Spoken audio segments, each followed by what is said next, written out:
bonsoir à tous. À la une de ce journal, des promesses non tenues du chef de l'État.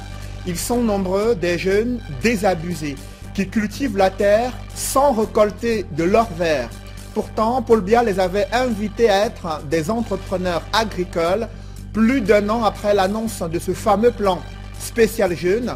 Moins de 10% des financements sont en cours de déblocage.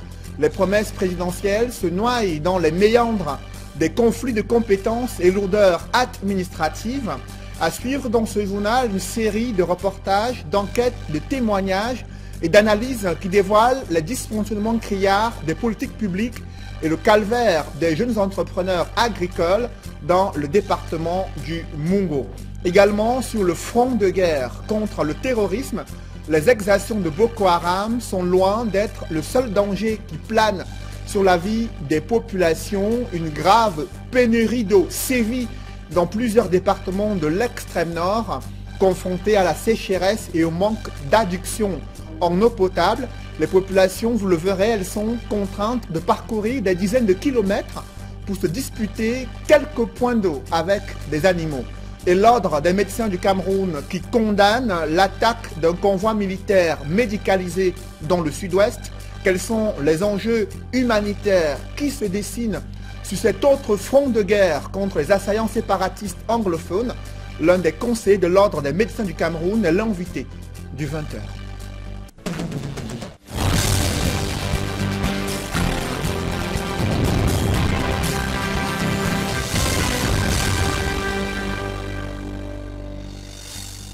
Merci de suivre cette édition complète de l'information sur Equinox Télévision. Il y a plus d'un an, le chef de l'État avait invité des jeunes Camerounais à être des entrepreneurs agricoles. Il faisait savoir que la terre ne mange à main et pourtant la réalité est tout autre. Vous allez le voir dans ce grand reportage réalisé dans le département du Mungo, là où des jeunes désabusés cultivent la terre sans récolter de l'or vert. Les promesses de financement et d'accompagnement technique sont quasi inexistants. Du coup, ils sont nombreux ces jeunes qui cèdent de plus en plus au découragement et qui critiquent les pouvoirs publics. C'est un grand reportage signé Jacques Mollan et Éric Martial Ndiomo. Ils sont nombreux les projets mis en place par le gouvernement pour accompagner les jeunes dans l'auto-emploi. Parmi les secteurs présentés par les gouvernants comme socle de développement figure en bonne place l'agriculture. On les compte tout aussi en nombre, ces jeunes qui ont placé d'énormes espoirs dans les opportunités que leur offrent les plateformes d'accompagnement et de financement initiées par le gouvernement. Pagère U, Piazzi, PA Jeunes ou encore Plan Triennal des jeunes, les offres sont nombreuses. Seulement, beaucoup d'entre ces jeunes ont rapidement déchanté. Entre arnaques, détournements, abus de confiance, les responsables de ces programmes à divers niveaux ont désillusionné la plupart d'entre eux. Ewodo-Cyril est cacaoculteur. La trentaine sonnée, il se décourage au fil des saisons au regard des investissements colossaux et des pertes énormes à enregistrer. Vraiment, la volonté de faire l'agriculture, c'est le moyen qui nous manque. Tout ce qu'on nous montre à la télé, tout ce qu'on dit qu'on a donné, on a subventionné, ce n'est jamais arrivé à notre niveau ici. Mais je souffre. Hein? Les prix de produits sont chers. Tous les jours, la télé, on a subventionné, on a créé. Nous, on n'a jamais vu ça. Pour Cyril, les difficultés et les obstacles sont nombreux. Comme Cyril, plusieurs jeunes des départements du Nkam et du Mungo font face aux mêmes difficultés. Merlin Keyamon est producteur d'ananas dans le Mungo. Depuis 3 ans, le gouvernement encourage, plus précisément le président de la République encourage les jeunes à faire dans l'agriculture. Nous nous sommes dit, à partir du moment où le président de la République lui-même avait pris des initiatives, ça supposait qu'un certain nombre d'actions devaient être posées sur le terrain. Mais malgré ça, jusqu'aujourd'hui, nous les jeunes qui nous sommes virés dans le secteur agricole, on n'a jamais ni de financement, ni d'appui. Le gouvernement ne nous encourage pas dans le domaine des formations, dans le domaine de financement. Et nous, les jeunes qui avions pris les initiatives en prêtant de l'argent dans des réunions, nous sommes butés. La plupart des fois, même le prix sur le marché n'est pas bon. Mais ce qui nous terrifie le plus souvent, c'est beaucoup plus le problème des engrais. La question du financement est donc centrale. L'ananas a 14 mois de l'implantation des plants au sol jusqu'à sa coupure. Et ça a également 7 mois de travail intense. Vous comprenez à moi que si vous êtes allé dans une réunion prêter de l'argent, vous serez buté à la date. Parce que à la date, à la production, vous ne serez jamais prêt pour pouvoir rembourser cet argent parce que le délai serait passé depuis. Vous comprenez avec moi que la difficulté première donc, que nous rencontrons, c'est le coût des intrants, puisqu'il faut traiter de manière intense pour 7 mois. Le gouvernement nous parle des programmes tels que le PAGEU, le PIACI, mais nous qui sommes dans l'arrière-pays, on ne sait même pas de quoi il est question parce que non seulement on n'avait jamais été soutenu, on n'avait jamais été encouragé. Nous nous disons peut-être ces fonds-là qui sont alloués à l'agriculture, tels que le président de la République dit, calent plutôt dans les bureaux et rien ne se concrétise sur le terrain.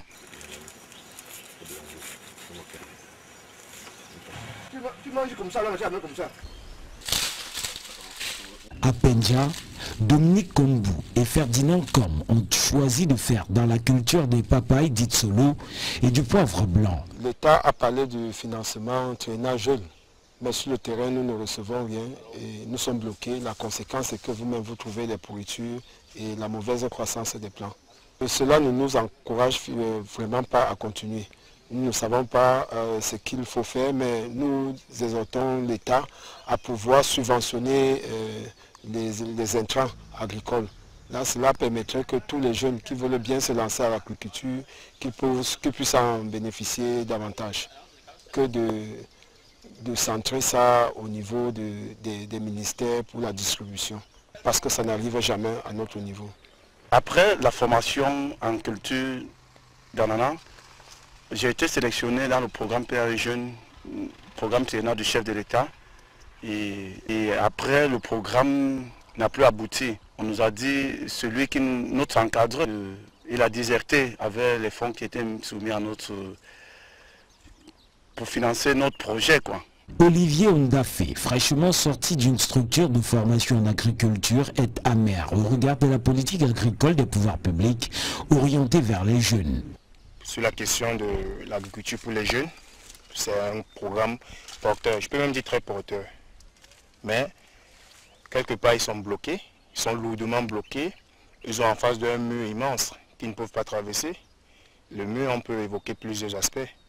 Il y a par exemple le manque de financement qui est un problème majeur. Tous ces jeunes sont unanimes sur le fait que malgré leurs efforts pour assurer les productions, rien n'est fait pour les accompagner. Pas de route pour écouler les produits des champs et plus encore, pas d'usine pour transformer ces produits. Actuellement où je vous parle, nous sommes en janvier 2018, il y a abondance sur le marché. Pourquoi il y a abondance sur le marché? Parce que les produits sont périssables. Nous ne transformons pas les produits que nous cultivons. Si aujourd'hui on avait la possibilité de transformer la production de cette journée, si on avait la possibilité de transformer la production de cette journée, le plantain qui a été produit aujourd'hui, vous verrez que demain, les agriculteurs se leveront du labeur de bonne heure pour aller récolter à nouveau. Pourquoi pas? Je pouvais produire 2 régimes de plantain et je l'avais livré à une entreprise qui allait le transformer. Cette entreprise allait recruter 5 personnes. Moi, à mon niveau, je recrute 5 personnes. Cette entreprise recrute 5 personnes. Cette entreprise va aller livrer ses produits transformés à 5 débrouillards de la rue. Tout ce que l'État peut faire pour nous aider à diminuer le prix des produits et augmenter le prix du cacao sur le marché et aménager les routes pour nous permettre d'évacuer nos produits. Face à tout ceci, ils envisagent tous de sortir du secteur agricole pour certains, grossir les rangs des conducteurs de mototaxi et pour d'autres, embrasser purement et simplement le chômage en scrutant d'autres horizons plus prometteurs. Nous avons des jeunes qui ont emprunté dans des tontines, des microfinances et aujourd'hui se retrouvent face à des difficultés à rembourser les prêts. Et une question qui taraude l'esprit des jeunes Camerounais, où en est-on avec ce fameux plan triennal spécial jeunes annoncé en 2016? Moins de 10% des financements sont en cours de déblocage en janvier 2017. Pourtant, des jeunes entrepreneurs bras du noir, incapables de développer leurs innovations et de concrétiser leurs projets socio-économiques sans un appui financier de l'État. La promesse présidentielle qui tarde à produire les résultats escomptés sur le terrain C'est un reportage de Élisée Bokba et Ike Cyril. Un an seulement après son lancement, le plan triennal spécial jeune enregistre ses premiers soubresauts. Il n'y a pas un guichet de financement unique qui est par exemple le Fonds national d'insertion jeune. Nous référençons également vers les autres programmes sectoriels du Minader, du Minepia et autres. Alors l'une des difficultés, c'est parfois le fonctionnement de la plateforme pour être au courant des opportunités qui sont au Minader, des opportunités qui sont au Minepia, des opportunités qui sont au Minmid ou au FNE. Donc le travail actuel que nous faisons sur le terrain, c'est la mise à place fonctionnelle de la plateforme de tous ceux qui ont des opportunités pour les jeunes. Un conflit de compétences qui plombe l'insertion des jeunes dans la vie socio-économique. Au cours d'une réunion d'évaluation à Yaoundé, un manuel de procédure a été remis aux différents maillons de la chaîne.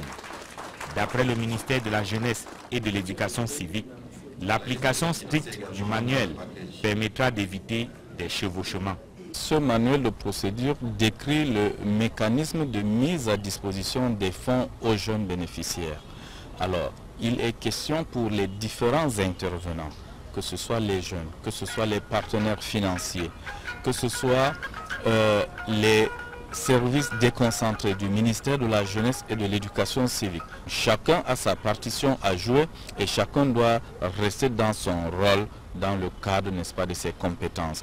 Mais il y a un autre frein à la réalisation du plan triennal spécial jeune.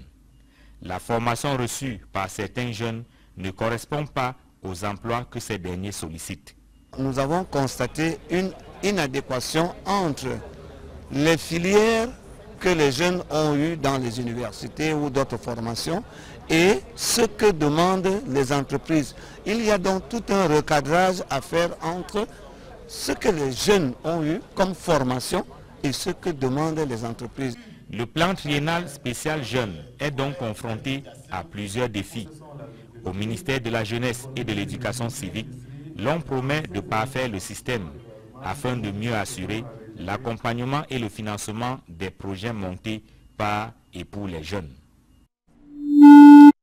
Et suivi les premiers couacs de ce plan triennal spécial jeune dont l'insertion socio-économique des jeunes et le financement de leurs projets sont plombés par ces conflits de compétences et lourdeurs administratives. Qu'en est-il du niveau de déblocage des financements destinés à accompagner les jeunes et à financer leurs différents projets? Élément de réponse dans ce reportage d'Élisée Bokba et Ike Cyril.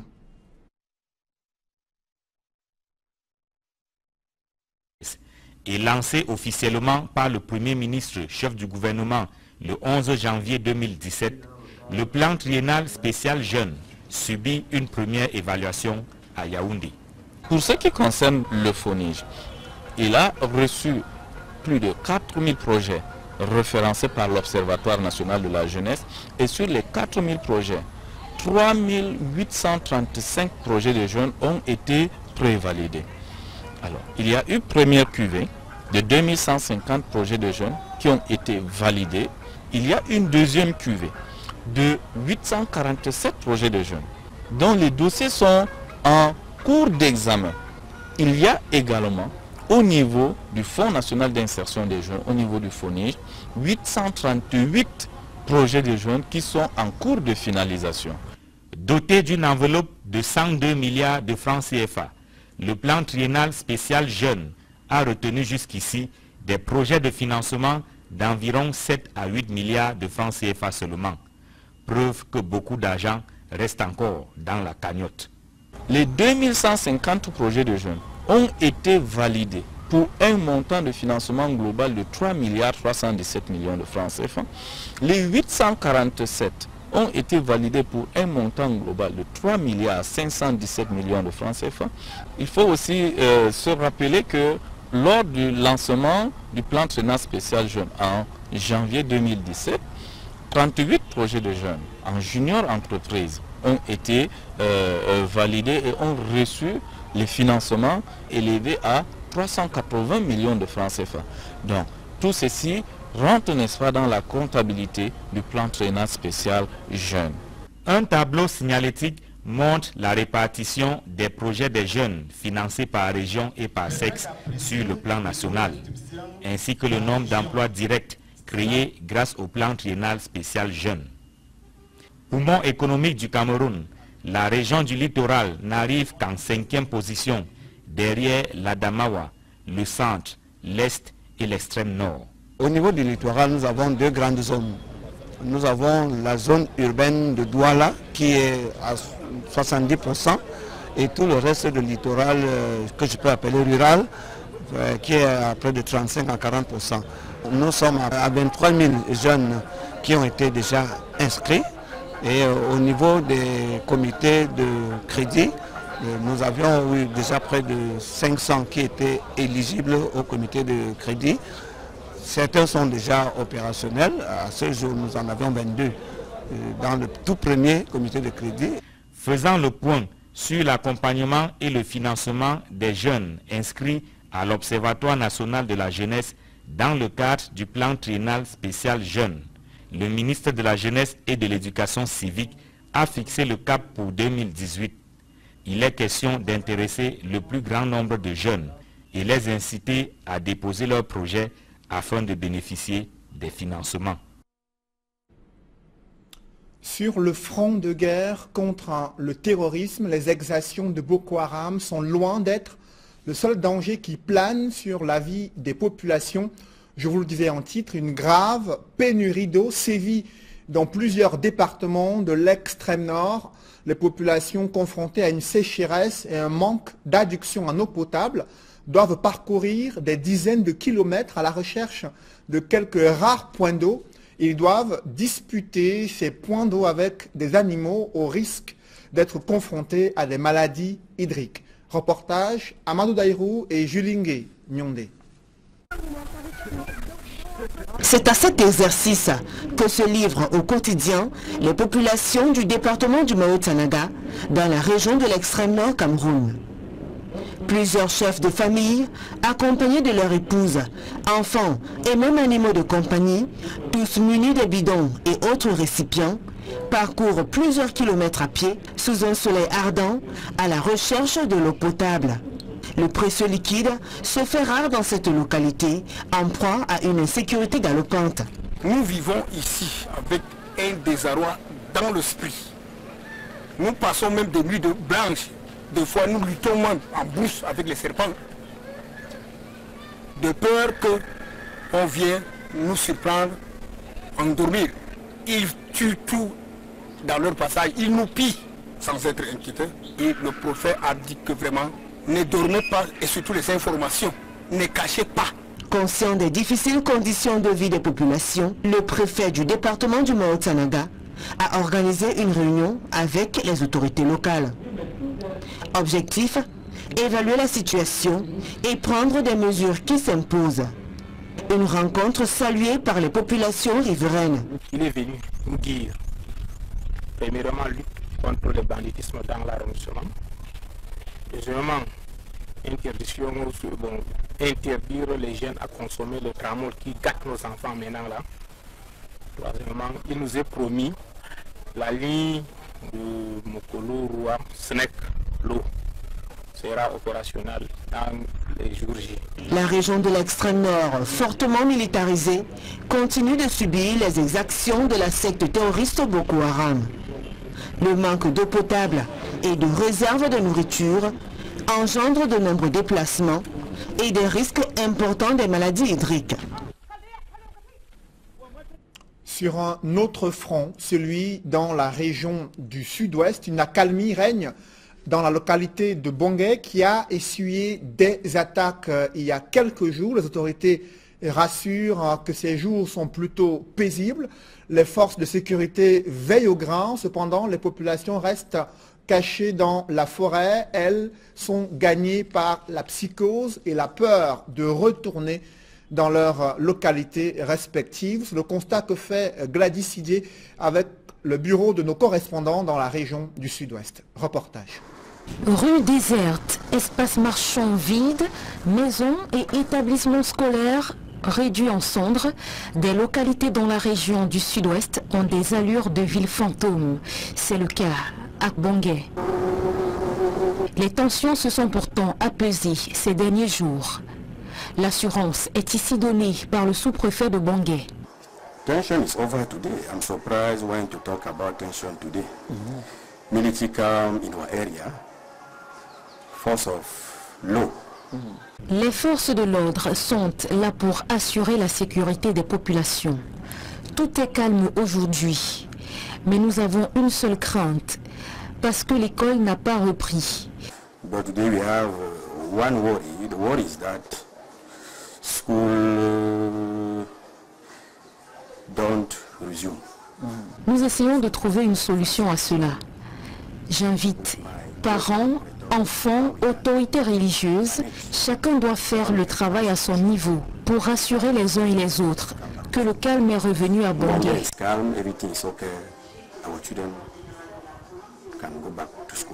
Le sous-préfet reconnaît tout de même que dans d'autres localités, les populations prises de panique ont dû abandonner leurs maisons parce que persécutées par des assaillants. Some of people try to embarrass our inhabitants. They go there to aggress them to, like say, assign. Go there to aggress them and ask them to collect money for them. Des assaillants agressent et collectent de l'argent auprès des populations de la localité de Kwakwa. J'appelle à la vigilance de tous. Il faut les dénoncer et ne pas leur donner ce qu'ils demandent, parce que c'est avec cet argent qu'ils achètent les armes ainsi que les munitions. Take this money, buy gun and bullets to destabilize our peace. Après l'enterrement de leur chef, les habitants de la localité de Kwakwa ont trouvé refuge en brousse parce que leurs maisons ont été incendiées par des individus non identifiés. Ceux qui reviennent de temps à autre sont sur leur garde. Saturday, we bury our chief. So we know we enter the happen. On Sunday morning, around 1 o'clock like that. Shooting, we just shoot from component. So everybody be run enter bush. Most of us today inside bush, we don't know side or figure now. La psychose hante les habitants de plusieurs localités de la région du sud-ouest. Ils disent être persécutés par des individus armés qui pillent et brûlent leurs maisons. Face à cela, une seule option s'offre à eux. Trouver refuge en forêt ou alors au niveau des frontières. C'est sur ce front de guerre contre des assaillants séparatistes non identifiés qu'un convoi militaire médicalisé a été attaqué.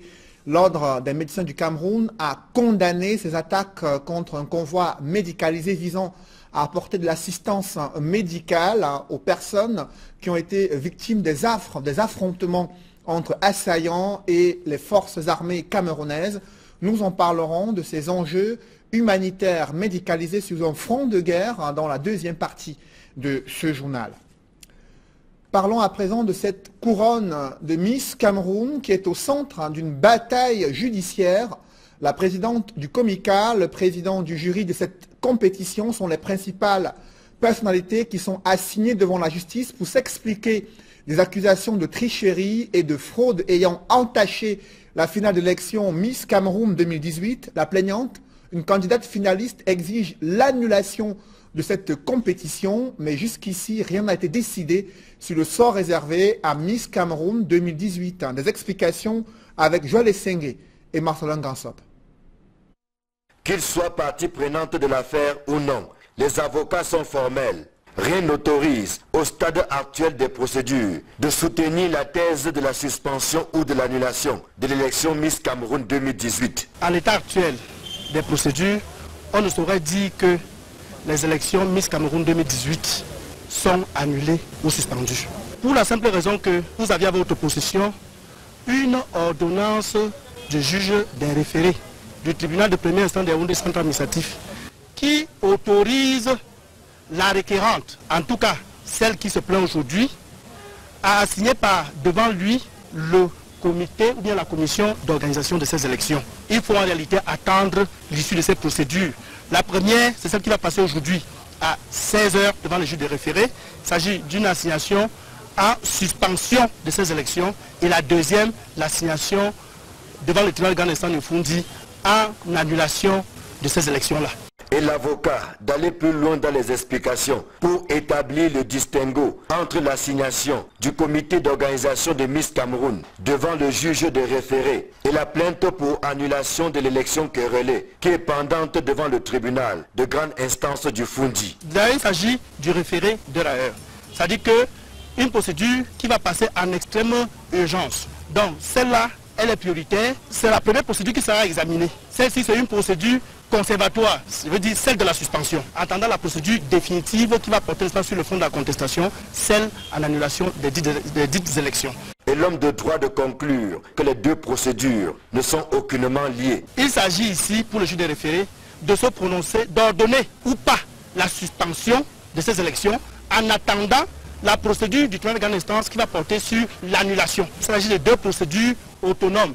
Indépendamment de la décision du juge des référés du tribunal de première instance de Yaoundé Centre administratif, la première audience de la désormais affaire Miss Cameroun 2018 est prévue le 8 février prochain à 7h30 au tribunal de grande instance du Fundi. Elle porte sur l'annulation de l'élection de Seke Aimé Caroline pour fraude et tricherie lors de la finale du 30 décembre 2017. Telles sont en tout cas les raisons évoquées par la plaignante Biloua Kounou Caroline, candidate malheureuse à ce concours annuel de beauté qui fait tant jaser. Une affaire à suivre. Et la procédure relative à la suspension de Miss Cameroun 2018 est renvoyée au 30 janvier prochain à 14 h. Ainsi, on a décidé, le tribunal de première instance de Yaoundé, centre administratif, à l'issue de la première audience ce jeudi. La seconde donc sera consacrée aux observations du Comica sur les accusations formulées à son encontre dans le cadre de cette procédure. C'est toujours l'impasse dans la recherche des solutions au stationnement des camions transporteurs routiers dans la capitale économique du Cameroun. Le choix, la sélection d'un espace situé à Yassa n'a pas convaincu des transporteurs routiers. Ils exigent au préalable la viabilisation de ces sites. Les autorités font la sourde oreille et rien n'a avancé à ce sujet. Des précisions avec Donald Brice Kamgan et François Dikoumé dans ce reportage. Voici le site de 3 hectares du quartier Yassa que la communauté urbaine de Douala propose aux camionneurs pour parking. Après le tour du propriétaire en compagnie du préfet du Vouri, les transporteurs constatent comme l'autorité administrative que la parcelle est à aplatir et à délimiter. Le préfet en donne l'instruction à l'autorité compétente. La communauté urbaine de Douala a été interpellée pour qu'une solution ou des solutions identiques soient envisagées de ce côté est, tout comme du côté ouest de la ville de Douala, s'agissant des camions qui opèrent en direction des régions du sud-ouest, de l'ouest, du nord-ouest et même au-delà. Deuxième problème, les centaines de camions en provenance à la fois de la sous-région Semak et des 9 autres régions du Cameroun, n'ayant pas de base à Douala, vont-ils y trouver de l'espace? Il y avait une gare routière qui était dédiée qu'on l'appelait zone Semak, c'est de cela qu'il s'agit. Alors, si cette gare routière, si la présente gare routière sera aménagée, elle peut contenir tout le monde.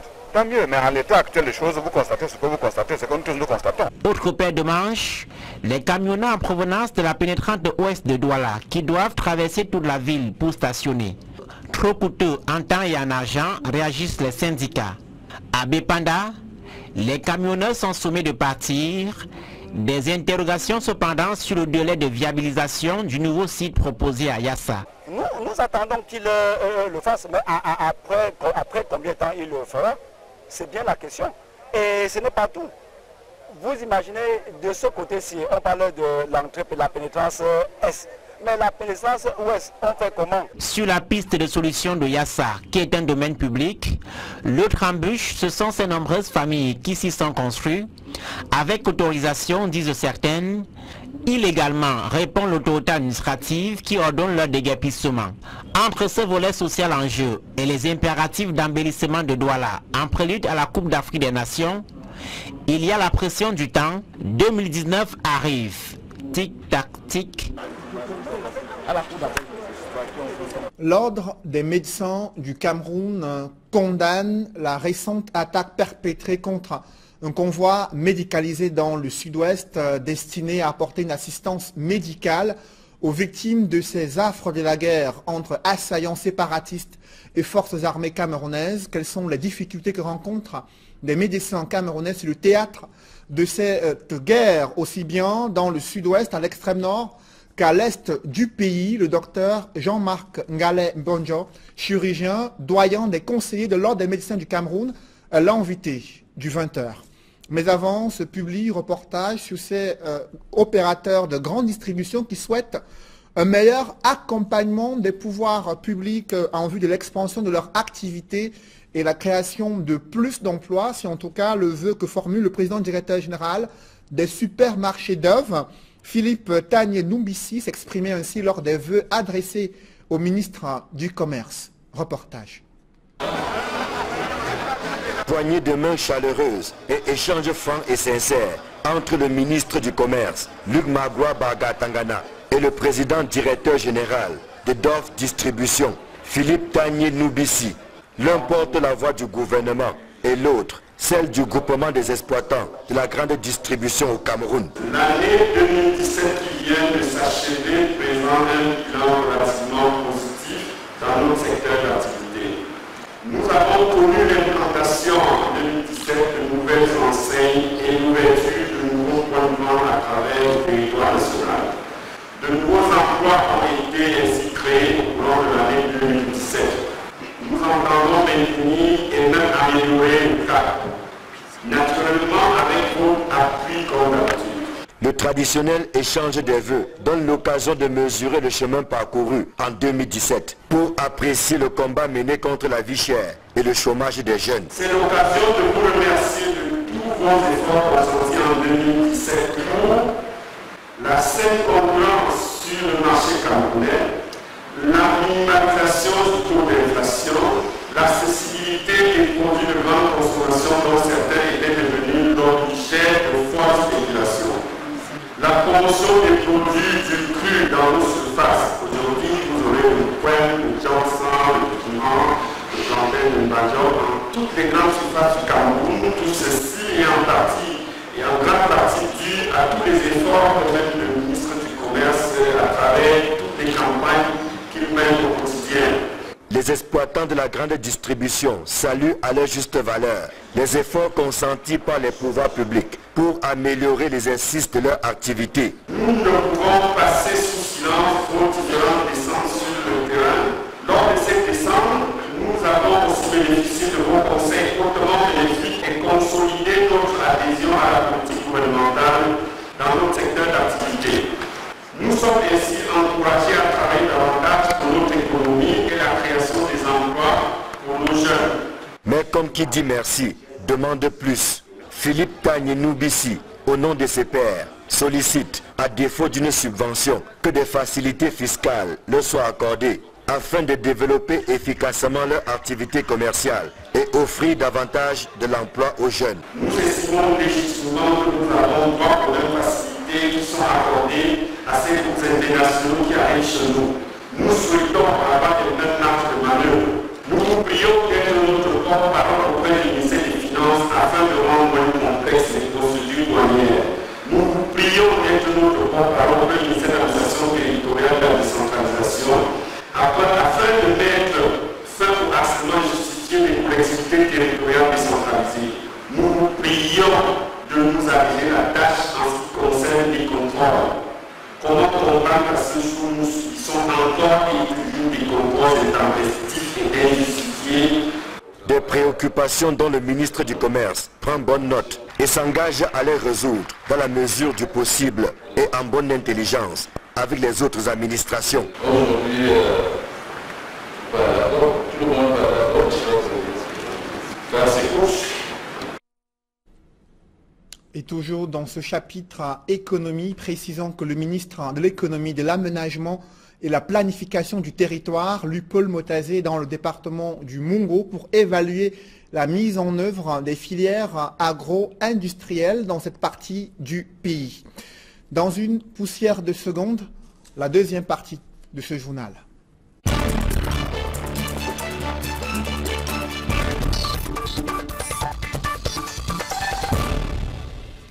je reçois sur ce plateau le doyen des conseillers à l'ordre des médecins du Cameroun, Dr Jean-Marc Ngale Mbonjo. Bonsoir. Bonsoir Monsieur Nouvelé et bonsoir à tous vos téléspectateurs. On a suivi l'ordre des médecins choqués après cette attaque perpétrée contre un convoi médicalisé dans la région du Sud-Ouest. Qu'est-ce qui s'est exactement passé? Quelles sont les nouvelles qui vous sont parvenues concernant cette attaque? Alors c'est avec consternation que l'ordre des médecins, qui représente plus de 8000 médecins camerounais sur toute l'étendue du territoire et ailleurs, c'est avec consternation que nous avons appris cette nouvelle qui, Dieu merci, aurait pu conduire au décès de notre confrère, le docteur Abengbozo. Je suis mandaté par le bureau du conseil à travers son président, le docteur Guy Sanjon, pour exprimer notre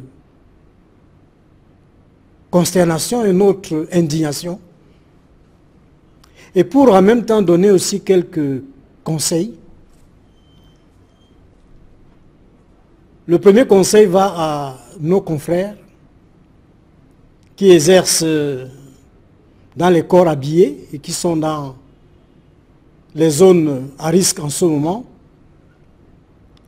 L'ordre des médecins est avec eux, l'ordre des médecins les soutient dans leur admirable travail et nous les encourageons à rester à leur poste, à ne pas se décourager, à continuer de travailler selon le serment que nous avons tous prêté. Mais face à l'insécurité plus ou moins grandissante dans cette région du Sud-Ouest, mais aussi sur d'autres fronts de guerre au Cameroun, est-ce que des médecins doivent être des cibles sur ces théâtres d'affrontement entre assaillants et forces armées camerounaises? Alors ça, c'est la deuxième partie que je voulais aborder sous forme de conseil, parce que je dois déjà dire que dans notre serment, nous nous engageons à travailler en temps de paix comme en temps de guerre. Il n'y a rien qui explique qu'un médecin déserte son poste, quels que soient les risques qu'il encourt lui-même. Il va de soi donc que la société aussi a pris quelques dispositions. Le droit humanitaire, je pense que c'est depuis certains traités de la Convention de Vienne, qui protège donc le corps médical, toute l'équipe médicale, lors ou aux endroits où il y aurait des conflits, ou des troubles civils, ou des troubles militaires. Et ces traités expliquent bien que on ne peut pas délibérément tirer sur une ambulance. D'autant plus que le président de l'ordre s'est approché de l'hôpital militaire et pendant 1 heure ce matin, nous avons échangé avec nos confrères qui ont été impliqués dans cette malheureuse affaire. L'ambulance, si vous la voyez, elle est cribée de balles. Et c'est une ambulance facilement identifiable. On ne peut pas se tromper. Ça veut dire que c'est quelque chose qui a été fait, d'autant plus que les choses ne sont pas passées d'une seule fois. Apparemment, il y a eu une première attaque au centre de santé, il y a eu des blessés. Le médecin et son équipe ramassent quelques blessés, à peu près 6, on les met dans la voiture, dans l'ambulance, et c'est plus loin encore que la même ambulance est attaquée. Vous avez parlé tantôt d'un convoi militaire médicalisé. Non, il s'agit d'ambulance, tout simplement. Les médecins, les infirmiers ne sont pas armés. Moi, j'ai fait la préparation militaire supérieure, et le médecin colonel n'a que son arme de poing. Il ne peut pas tirer sur quelqu'un. Il n'est pas là pour tirer. Et il n'est pas là pour choisir les blessés qu'il va soigner. Dans l'ambulance, il y avait des militaires, il y avait des civils aussi, blessés, et qu'on ramenait à Kumba pour un plateau technique meilleur. Alors, si des assaillants ont délibérément choisi de canarder, comme on dit, c'est le mot que le colonel a utilisé, à canarder une ambulance, c'est parce qu'ils voulaient tuer. Alors ils voulaient tuer qui? Le médecin? Ils voulaient tuer la médecine? Est-ce que ça met en péril justement la vie de ces médecins engagés sur le plan humanitaire dans ces zones de conflit où il y a une crise très importante humanitaire avec ces réfugiés et déplacés camerounais? Je peux vous dire que lorsque j'ai regardé le travail, parce que cette mission médicale était là-bas depuis une semaine à peu près, et le travail qu'ils avaient déjà effectué est admirable. Réhabiliter des centres de santé, créer des centres de santé, dont un qui a été créé, équipé, a été totalement brûlé dans les 24 heures qui ont suivi. Donc il me semble que le médecin ayant fait, c'est mon avis personnel, ceci n'engage pas l'ordre des médecins, mais il me semble que le médecin et son équipe étaient en train de faire du bon travail et on voit bien que les populations adhéraient à ce travail que la médecine militaire était en train de faire dans cette partie-là. Et je pense que c'est cette idée-là que les assaillants ont voulu tuer. Justement, docteur Jean-Marc Ngalem, bonjour. Ce n'est pas la première fois que des médecins sont ainsi des cibles dans des zones de conflit au Cameroun. Vous aussi, vous avez une expérience particulière par rapport à ce type d'intervention des médecins en zone de conflit. Et je crois que ça a été l'un des critères pourquoi est-ce que c'est moi qui ai été choisi. Il me souvient que pendant la période dite des villes mortes ici à Douala, nous avons été agressés dans une ambulance, ce fameux jeudi noir où le président de la République déclarait à l'Assemblée que la conférence nationale était sans objet. Douala s'est enflammé et nous étions dans une ambulance, on traversait sur Bonaberi, on a été agressé, on a failli être brûlé. C'est un des assaillants qui, ayant reconnu quelqu'un dans l'ambulance, a dit non, non, non, non, il y a mon frère là-dedans. Et c'est comme ça que nous avons été sauvés. Alors, à cette occasion-là, nous étions encore intervenus auprès. À l'époque, il n'y avait pas encore toutes les radios et toutes les télés, comme aujourd'hui, il n'y avait que la CRTV. Et au journal de 17 h, effectivement, nous nous sommes adressés. Il me souvient que j'avais cité ceux que je pensais être les leaders de ce mouvement et qui pouvaient les influencer. Un avocat qui était à ce moment-là bâtonnier, Maître Yondo Black, en lui rappelant simplement que nous, le corps médical, nous avons le droit d'être protégés, aussi bien par la force publique que par les assaillants. Est-ce qu'il n'y a pas un manque d'éducation justement sur ces enjeux humanitaires en zone de conflit et bien sûr dans d'autres situations périlleuses? Alors les conseils, on peut toujours les donner. Je crois qu'il y a d'abord un problème d'instruction. Parce que les conseils, ne pas tirer sur une ambulance. En langage populaire, on dit qu'on ne tire pas sur un corbillard. Mais le corbillard, lui, son problème est déjà réglé. Mais l'ambulance, c'est celle-là qui va vous sauver. Alors, avant même de pouvoir faire un cours sur le droit humanitaire et consort, c'est la simple logique. Vous allez attaquer des militaires. Vous les blessez, ils vous blessent. Il y a 2 blessés. Moi, quand j'arrive, je ne choisis pas. Et quand le docteur Abeng arrive, il ne choisit pas. Il traite tout le monde. Et à côté des militaires blessés, il y avait un des assaillants blessés aussi. Alors, il me semble que dans l'un ou dans l'autre camp, cette équipe-là mérite protection. Justement, quittons ce front de guerre pour se retrouver sur un autre front tout aussi important, celui de la santé des Camerounais. Vous avez suivi le chef de l'État le 31 décembre 2017 qui avait annoncé que des réflexions vont se poursuivre pour la mise en œuvre de la couverture santé universelle. C'était l'une des revendications de certains médecins camerounais au courant de l'année 2017, quelle est votre analyse et votre regard sur les enjeux de la mise en œuvre d'une couverture santé universelle au Cameroun? Alors ça a été l'un des points forts de l'Assemblée générale ordinaire de l'Ordre des médecins qui a eu lieu en décembre dernier. Nous avons échangé aussi bien avec le ministre de la Santé en personne que ces directeurs qui sont venus exposer à l'Assemblée générale des médecins les enjeux d'une couverture sanitaire universelle. Il faut déjà comprendre le concept. Vous êtes 100 dans un village, vous n'avez pas les mêmes revenus, mais on demande à chacun de verser un peu d'argent qui rentre dans une cagnotte. Quand on sait que 10 à 20% des gens de ces 100 personnes, ces 10 à 20% vont tomber malades, ils seront donc soutenus par tout le reste. C'est ça un principe d'échange.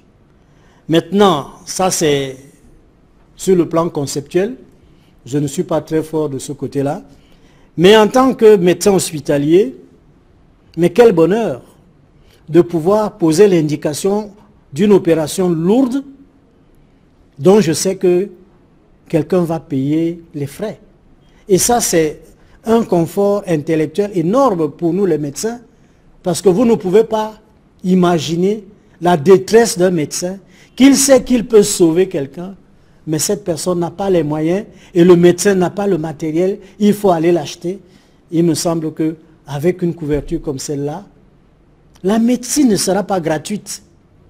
Mais en Afrique subsaharienne, on a le sentiment qu'il y a des difficultés de mettre en œuvre ce type de politique de santé universelle, contrairement aux pays européens. Qu'est-ce qui explique ces dysfonctionnements, ces difficultés de mettre en œuvre, d'élargir une sécurité sociale à l'ensemble, une grande partie des populations afin de réduire les coûts des soins médicaux? Alors, une sécurité sociale ouvre droit à des cotisations individuelles. C'est-à-dire, vous devez avoir des revenus, et de ce revenu, vous devez verser une quote-part dans la cagnotte commune pour vous prendre en charge éventuellement, vous ou votre voisin, quand vous serez malade. Il s'agit donc en fait d'un pouvoir économique. Le pouvoir économique, ce sont les individus, c'est l'État. Alors, est-ce que nous sommes déjà dans un développement économique nous permettant de prendre en charge quand on sait que les pays développés dont vous parlez, dont certains, comme les États-Unis, sont en train de supprimer l'Obamacare, qui était justement une réponse à la précarité devant les soins de santé. Donc, pour un pays comme le Cameroun, je crois qu'il est important que des études profondes, sérieuses, soient menées et que chacun s'habille de la bonne foi. Vous savez, on a des expériences malheureuses où vous êtes à l'hôpital, quelqu'un vous amène son enfant, il vous dit que c'est son fils, vous opérez son fils, ils ont une appendicite, il s'appelle Ngalé, Jean. Quelques mois plus tard, il vous ramène un autre enfant qui s'appelle Ngalé Jean, avec une appendicite. C'est vous qui avez opéré le premier. Vous vous demandez si l'appendicite opéré, si l'appendice repousse après. Je voulais juste dire un clin d'œil sur la bonne foi des uns et des autres. Parce que si on y va avec notre esprit camerounais, je ne sais pas si ça tiendra longtemps. Justement, cet esprit camerounais qui est plus tourné vers l'Occident avec cette fuite des cerveaux observés notamment dans la médecine. Le chef de l'État vient de créer une nouvelle 2 facultés de médecine en l'espace d'1 mois, à Tian également et à Garoua, au moment où il y a un déficit important de spécialistes dans le septentrion, dans le grand nord du Cameroun. Comment vous appréciez cette décision du chef de l'État? Alors, ce n'est pas la multiplication des facultés de médecine qui va résoudre le problème. Nous avons un grave problème d'enseignants au Cameroun. La qualité de médecin. Nous venons d'enterrer notre maître, le professeur Monekoso, paix à son âme. Il disait, un médecin mal formé est pire qu'un bandit.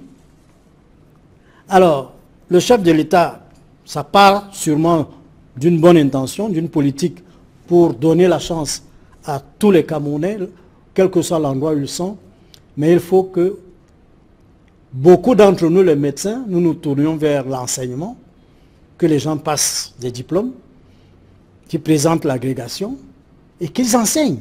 Le médecin a deux devoirs, soigner et enseigner. Si beaucoup d'entre nous ne vont pas à l'enseignement, mais qui va encadrer ces jeunes? Mais ces jeunes vont nous soigner lorsque nous ne pourrons plus marcher. Ce sont ces jeunes. S'ils sont mal formés, ben, nous serons mal soignés. Et nous disons, nous, à l'ordre des médecins, que le président de la République a pris une décision politique. À nous, les professionnels maintenant, donc ceux qui dirigent l'enseignement supérieur, les facultés de médecine, à nous de prendre nos responsabilités en donnant à ces jeunes une formation de haut niveau. La médecine, ça ne se trafique pas. Justement, l'ordre des médecins qui s'est engagé dans la lutte contre les cliniques clandestines qui pilulent dans les principales villes du Cameroun, un combat qui semble perdu d'avance aux yeux des Camerounais, puisque malgré les alertes lancées par l'ordre des médecins, rien ne change sur le terrain. Que se passe-t-il, Dr Ngalem? Je ne sais pas si je pourrais répondre à cette question qui est une question transversale. Je ne sais pas si chez vous, les journalistes, vous n'avez pas ce type de problème. Malheureusement, nous, notre matière, c'est l'humain, c'est l'homme. Si nous ratons quelque chose, ben, on remplit les cimetières. Il est important de ne pas perdre de vue que l'ordre des médecins n'a pas une armée derrière lui, l'ordre. C'est l'État qui se doit d'appuyer l'ordre dans la mise en place d'une politique d'assainissement. Est-ce que nous voulons vraiment assainir l'espace sanitaire camerounais? Bientôt, il va arriver la couverture sanitaire universelle. Le terme n'est peut-être pas très exact. Mais ce qui est important, c'est de savoir que si nous arrivons à la rivière avec un panier, nous aurons beau le tremper dans l'eau, il ne puisera pas l'eau. Merci, docteur Jean-Marc Ngalem. Bonjour, je rappelle que vous êtes chirurgien, doyen des conseillers à l'ordre des médecins du Cameroun. Mesdames, messieurs, c'est la fin de ce journal. Merci d'avoir suivi. Restez sur Equinox Télévision. Juste après cette édition du 20h, l'émission Regard Social, présentée par Éric Fernand Kouamo. Bonne soirée sur cette même antenne.